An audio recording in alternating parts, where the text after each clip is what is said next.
Xin chào mọi người đã đến với Bé Italia Channel.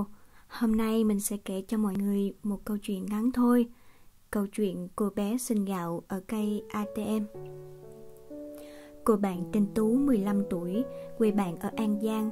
Cuộc sống gia đình của bạn thật đáng buồn khi bố mẹ ly hôn nhau. Bạn chuyển về sống cùng bố. Do cuộc sống mưu sinh nên bố Tú làm việc tận Vũng Tàu, thành phố của nắng và gió biển. Nhưng vì một số khuất mắc mà bạn không có tiền chia sẻ với mọi người, nên thành ra là cô bạn bé xíu này quyết định lên Sài Gòn để tự mưu sinh, kiếm sống tự lập. Thời điểm dịch bệnh virus đang hoành hành nên các chị em trong phòng trọ cùng chung với Tú gặp nhiều khó khăn vì lệnh cách ly. Công việc của bạn Tú này là làm tại một xưởng giày dép tư nhân nhỏ, nên đồng lương lúc này bị bấp bênh. Được một người chia sẻ có mấy phát gạo cho người nghèo miễn phí trong khu vực của mình ở, hay còn gọi vui là cây ATM gạo. Thay vì bấm nút ra tiền thì đằng này máy sẽ đổ ra gạo. Chỉ cần nhấn nút, gạo sẽ tự động tuôn ra. Mỗi lần được 1,5 kg gạo, dành cho 2-3 người ăn trong khoảng 1 tuần. Hỗ trợ chủ yếu cho bà con, những người lao động nghèo như em, có được sự chia sẻ nào đó trong trang trải. Thế nhưng câu chuyện đáng buồn hơn ở đây là một sự nhầm lẫn tai hại của người phát thanh.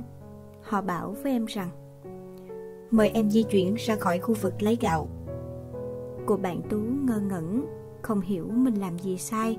Tại sao mình xếp hàng vẫn không nhận được gạo?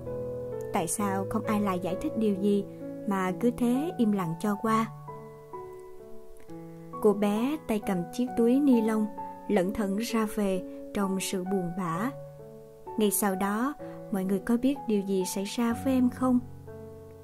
Chúng ta đang sống trong thời đại 4.0 của máy móc, của YouTuber, của báo chí soi mói, của Facebook lan truyền bất kể hình ảnh, câu chuyện nào cũng trở nên hit hot qua vài giây để kiếm lợi.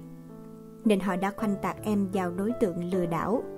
Họ soi mói và chỉ trích nặng nề. Rồi tin nhanh chóng đến tai người bố của bạn. Bố gọi lên, tưởng rằng nhận được sự cảm thông chia sẻ, nhưng bạn ấy đã bị bố mắng cho một trận. Bạn chia sẻ trong thư thế này: ba em gọi lên, không có nói gì cả, mà cứ chửi em thôi. Em buồn lắm. Thực ra lúc đó em không nghe rõ họ nói gì, nhưng nghĩ họ không cho mình thì mình đi về thôi. Không ngờ mọi chuyện lại đi quá xa như vậy. Tú nghẹn ngào nói. Người thân của em dưới quê xem được những clip với câu từ xúc phạm em, rồi cứ gọi điện lên khóc. Em cũng khóc. Có người muốn đưa em qua cây ATM để minh oan, nhưng em từ chối. Khó khăn ập đến với Tú, đột ngột chẳng báo trước, cũng như cuộc sống hiện tại đang dần trở thành nỗi ám ảnh trong em. Đến đây, mình chợt nhớ lại bài vẽ của thầy Thích Tâm Nguyên rằng: ai rồi cũng ra đi, bận lòng chi được mất. Những điều gì chân thật, đất trời tự khắc ghi. Người ta thường nói người chân thật sẽ nhận lại những điều chân thật. Đúng như câu nói ấy, chỉ vài hôm sau, có người đã tìm ra được khu dãy trọ em ở, con đường em đi và điều kiện khó khăn của em hiện bấy giờ. Nhiều nhà hảo tâm đã cung cấp gạo đến tận nơi cho em, thêm sữa trứng và nhu yếu phẩm hàng ngày, giúp em vượt qua mùa dịch. Nhiều người còn ngỏ ý hỏi em số tài khoản ngân hàng, nhưng em đều lắc đầu từ chối. Em nói chứ: tụi em nhận đủ rồi, xin hãy giúp người khác. Câu nói này mấy ai trong chúng ta mạnh dạn nói ra khi lòng người là vô hạn. Em không có sự dưỡng dục từ cha mẹ nhiều, nhưng cuộc đời đã bù lại cho em vô vàn tâm từ bi bao dung, tha thứ cho người khác. Thời bấy giờ, một cái comment ác ý, một cái share thiếu kiến thức cũng đủ làm tâm lý một người trong cuộc phải hứng chịu mọi gạch đá thị phi. Nhưng riêng em chỉ chọn cách im lặng, không cần ai phải xin lỗi em, không cần rạch ròi sự việc, cũng đủ làm người khác cảm thấy không thương sao được với cô bé chỉ 15 tuổi. Thiền sư Nhất Hạnh có nói một câu kệ rất là hay là: cái giận làm tôi xấu, biết vậy tôi mỉm cười, quay về thủ hộ ý, tự quán không buông lơi. Cái giận làm chúng ta xấu đúng không? Mình giận lên rồi có ai đẹp đâu. Quay về thủ hộ ý, ý nghĩa là quay về lại xem bản thân của mình. Khi mình thấy điều đó là xấu thì phải phát khởi tâm từ để mà hóa giải cái đau khổ đang phát sinh trong mình. Cuộc đời này, cái gì là to nhất? Mọi người biết không? Không phải là trái đất, không phải là người có quyền cao địa vị lớn, không phải là đôi mắt nhìn đời, mà là cái tâm. Tâm từ bi bao dung và tình thương người. Ở em, đâu đó có điều gì đó cao cả. Bằng những điều giản dị trong em, không nổi giận với đời, không sân si so sánh.